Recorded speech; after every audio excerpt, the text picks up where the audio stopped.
Hi guys! Welcome to my vlog. Guys, thank you kaayo sa inyong mga suporta. Yung kahit na nag-hibernate ako ng ilang mga buwan, maraming salamat for always checking on me. Nandito ako guys, nag-walking-walking. Springtime dito at napakaganda ng paligid. So, ito yung dating kino-construct 2 years ago. Tapos na residential home siya sa taas. Tapos sa baba mga ano siya guys, mga business establishment. So tapos na dito ako kasi kaka-open lang ito mga ano siguro mga 3 months ago. Kaka-open lang. So ayan, maganda na, medyo ano na siya, lively na siya. Malapit lang siya sa amin. May groceries na kung maubusan ka ng ano ba, yung mga bits and pieces. So maglalakad ka lang dito, may shop dyan. Pero medyo may kamahalan yung presyo.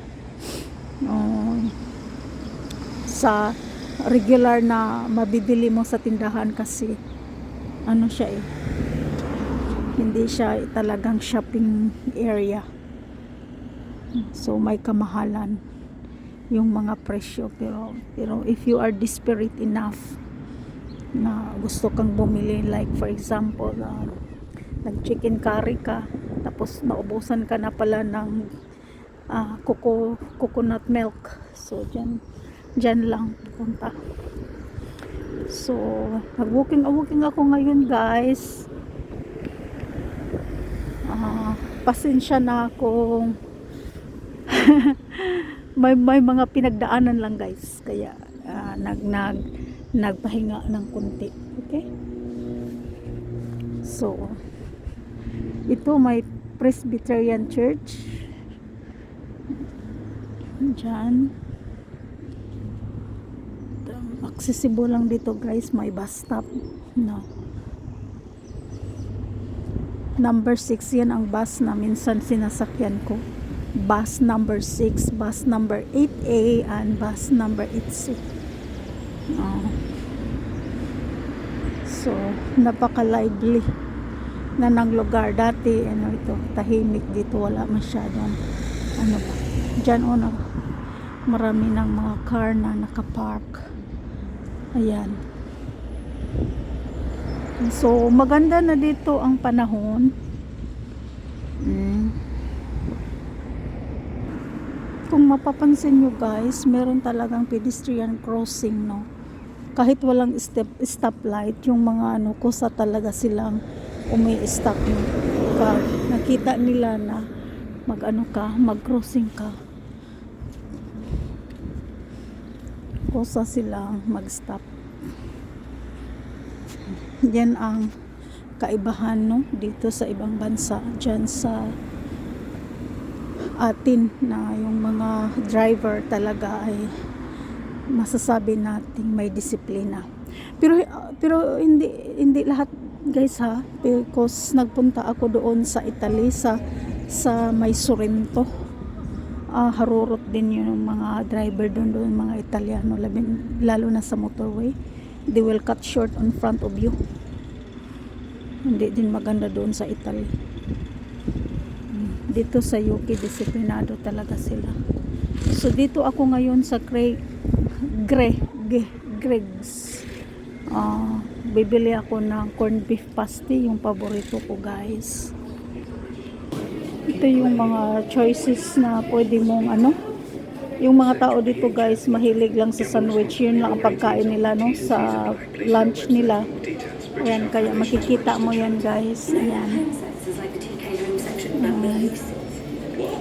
So bibili ako ng corned beef pasty. Titingnan natin kung meron pa ba dito. Ito guys.